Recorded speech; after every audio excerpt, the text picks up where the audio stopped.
नमस्कार, good morning. कैसे हो आप सब? उम्मीद है आप सब बहुत अच्छे होंगे, स्वस्थ होंगे, मस्त होंगे और हम भी ठीक हैं।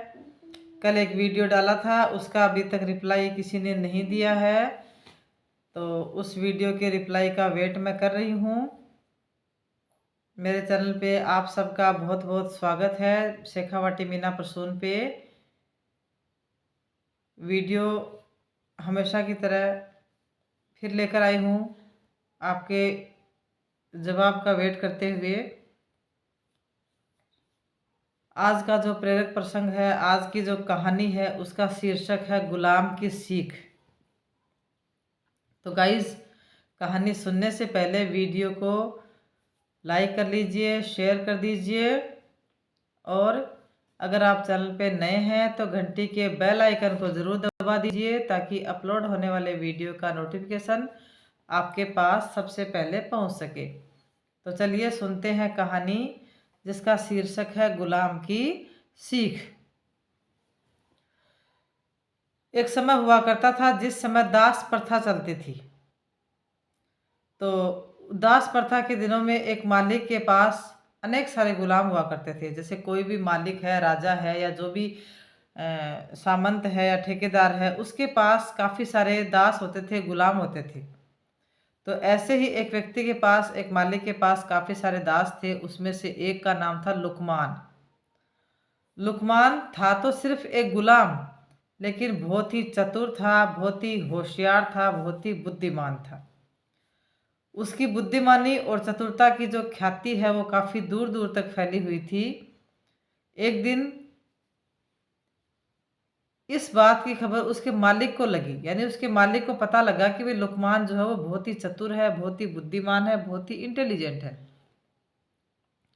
तो मालिक ने लुकमान को बुलाया और कहा कि सुनते हैं कि तुम बहुत बुद्धिमान हो, कि मैंने ऐसा सुना है कि तुम बहुत बुद्धिमान हो, तुम बहुत चतुर हो, तो मैं तुम्हारी बुद्धिमानी की परीक्षा लेना चाहता हूँ।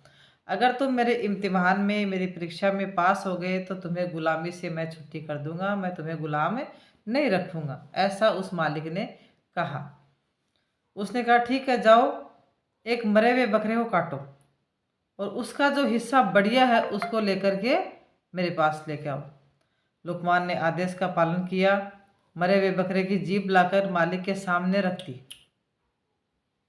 अब मालिक ने कारण पूछा कि तुम जीभ ही क्यों लेके आए हो?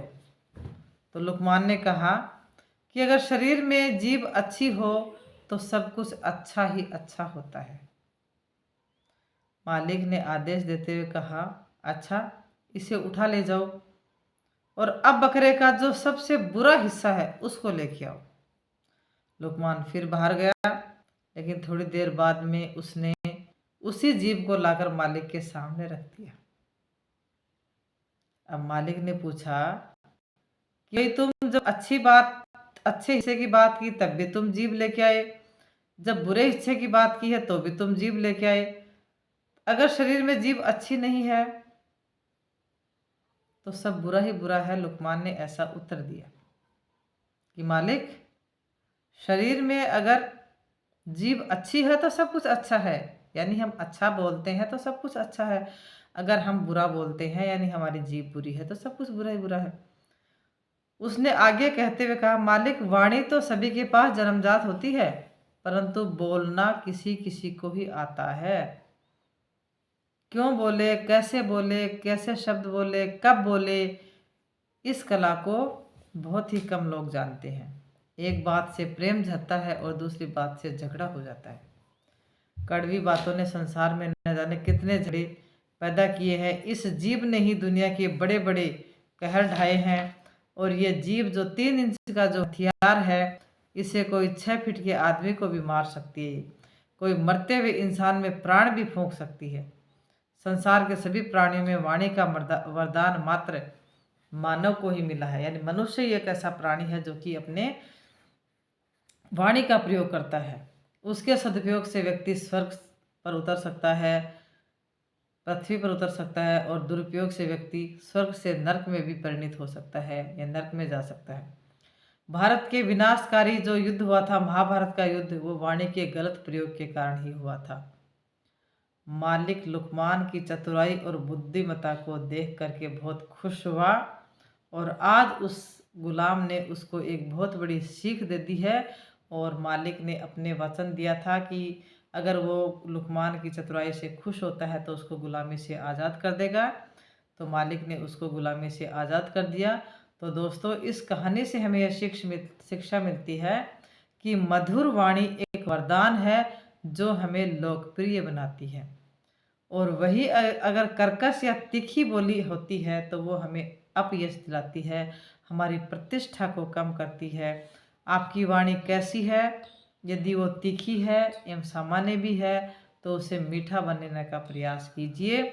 आपकी वाणी आपके व्यक्तित्व का प्रतिबिंब है, उसे अच्छा होना चाहिए। तो ये आज की कहानी का शीर्षक जो था उसी की हमें सीख है कि गुलाम की सीख, उससे ये हमें शिक्षा मिलती है। तो आपको आज की कहानी कैसी लगी कमेंट बॉक्स में कमेंट करके ज़रूर बताइएगा। और अंत में मैं यही कहूँगी, सदैव प्रसन्न रहिए। जो प्राप्त है वो पर्याप्त है, जिसका मन मस्त है उसके पास समस्त है। तो कहानी कैसी लगी कमेंट बॉक्स में कमेंट जरूर कीजिए। Tata, bye bye.